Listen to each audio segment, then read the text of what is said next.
back to Rating the List, where we review, discuss, and reimagine popular movie lists objectively. We're your hosts. I'm Jerry. And I'm Brad. And on this episode, we'll be exploring number 15 from AFI's 100 Years, 100 Passions, the 100 Greatest Love Stories of All Time. All right, number 15 is Wuthering Heights, released in 1939, directed by William Wyler, starring Merle Oberon and Laurence Olivier. The synopsis for this romantic period drama is as follows. A traveler named Lockwood is caught up in a storm and is forced to stay at the estate of Wuthering Heights, despite the cold reception from his host, Heathcliff, played by Laurence Olivier. Lockwood is shown to an upstairs room that hasn't been used in years. He is awakened by a cold draft and finds the window shutter flapping. Just as he is about to close it, he feels a cold hand and hears a woman's voice proclaiming she is Kathy and begging Heathcliff to let her in. Lockwood calls Heathcliff and tells him what he's experienced. An enraged Heathcliff throws him out of the room. Once Lockwood is gone, Heathcliff frantically calls out to Kathy and runs downstairs and into the snowstorm. Ellen, the housekeeper, tells an amazed Lockwood that he's seen the ghost of Heathcliff's only great love, Kathy Earnshaw, played by Merle Oberon. She then proceeds to tell Heathcliff and Kathy's story. Heathcliff was a street urchin who Kathy's father found in Liverpool to live with them. Kathy's brother Hindley treats him badly, but Kathy eventually welcomes him. The two become very close. Hindley continues to treat Heathcliff as an outcast, especially after the death of their father. Heathcliff and Kathy are in love at this point and meet secretly on the moors. Hindley has become dissolute and tyrannical towards Kathy and the servants and forces Heathcliff to work as a stable boy out of spite. One night, Kathy and Heathcliff are out together and come upon a party at the neighbor's estate, the Lindens. The pair sneak in, and Kathy is attacked by a dog, and her leg is severely injured. Heathcliff is forced to leave her in their care. Enraged that the Lindens' glamour and wealth would so entrance Kathy, Heathcliff blames the family for her injury and curses them. Kathy fully recuperates while staying months with the Lindens. Edgar Linden falls in love with Kathy and proposes. She returns and tells Ellen, who reminds her about Heathcliff. Kathy flippantly remarks it would degrade her to marry him. When she discovers Heathcliff is overheard and fled, she chases after him to the moors in a raging storm. Edgar finds her cold and unconscious. After she is nursed back to health, the two marry. Heathcliff returns years later, wealthy and elegant. He has remade himself to impress Kathy and secretly paid off her brother's debt and bought Wuthering Heights. Kathy denies her love for him and remains with Edgar. Heathcliff courts Edgar's naive sister Isabella, and the two eventually marry. A broken-hearted Kathy soon falls gravely ill. Heathcliff joins her side despite a bitter Isabella being against it. Kathy finally confesses her love and asks Heathcliff to carry her to the window so she can see the moors one last time. Before she dies in his arms, he tells her to haunt him until the day he dies. As Ellen finishes her story, the doctor arrives and tells Ellen and Lockwood he saw Heathcliff on the moors with a woman, only to find his corpse in the snow. Ellen realizes he's seen the ghosts of Kathy and Heathcliff, who now haunt the moors together. Yeah, snooze fest, snooze fest. Wow, this is a boring movie. Very boring subject, very unlikable characters. I didn't like anybody. I've never read the book, so I don't know how faithful this adaptation is. I have, but it was a really long time ago, so I don't really this remember. is another one of those stories that's been adapted a billion times. I think the most recent one was 2011. Yeah, I know that you are reading a lot of stories, romantic stories, in the novels you're reading. You might want to read it. I bet it's way better than this movie was. I'm not a huge Bronte fan. Yeah, that's kind of depressing. Yeah, these girls, the Brontes, man, they I don't know what happened. They must have been a barrel of monkeys, is all I can say. But yeah, Kathy is a really unlikable character for me. She's horrible. She can't make up her mind on what she wants. She's like, oh, Heathcliff, I love you. You take me away. And then she's like falling for this other guy because he has money and status. And look, I get that to some extent in that time period, but the way that she goes about it is pretty bad.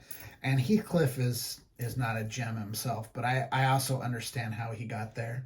Yeah. You know, he was abandoned as a child. He was brought into this home where, you know, he was never fully accepted. And then, you know, once the father dies, he doesn't have anyone really looking out for him outside of Kathy, against, you know, the brother who makes him a stable boy, just to kind of, you know, make it a point to do that. And then, you know, he has to hear Kathy basically say that, you know, it would be degrading to marry him. So, you know, he leaves and tries to make himself the kind of man that, you know, she wants. Comes back and she's already married. And then he gets spiteful himself. Yeah, he becomes a giant asshole. Yeah. He's like pushing people around. And then he marries Kathy's husband's sister. Right, because he told... out of spite. Remember, well, he cursed the family, remember? He cursed the family. What happened to her at the end? She just disappears. Yeah, she's not in that end scene, so did she pass away? Did she pass away? Did she go back home? Right, yeah. Like, we don't know. We don't know. He treated her really shitty. I'm sure it's probably in the book. They just didn't cover it in the movie. He basically treated her like shit because she wasn't Kathy, which is pretty freaking horrible. Yeah. And the way he talks to people as well is really rude and mean. Yeah. And like, really, you went all the way to America and you didn't find another girl? Really? Kathy was the only person in the universe that you like hit it off with? Really? And then like Kathy's like, oh my God, Heathcliff, I love you so much, but you know, you need to go out and make money so you could take care of me. Yeah. You know, it was just not a good story. I'm sorry Brontes, but it was just not great. It was nobody. I didn't like anybody at all in the story. I liked zero of the characters. It was dark and grim and sad and mean-spirited and not a good time. Not a good time. Like, really. And okay, we came here for a good time, Emily. What the hell? and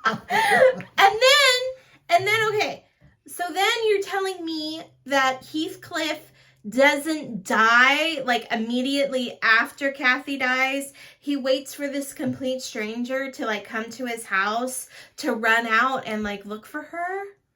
Well, that was the first time I felt that was the first time that she haunted him. He asked him to haunt her until the day. But she didn't haunt him. She haunted the stranger.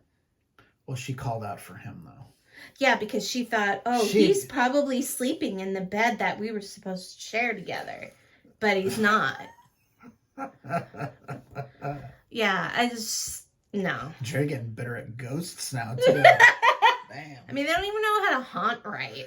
God, do you even know how to ghost? What is going on? They don't. Why don't you watch Patrick Swayze and learn how to ghost? Yeah, okay? and exactly. And then that captain dude from oh yeah, what was that movie? That was a great ghost.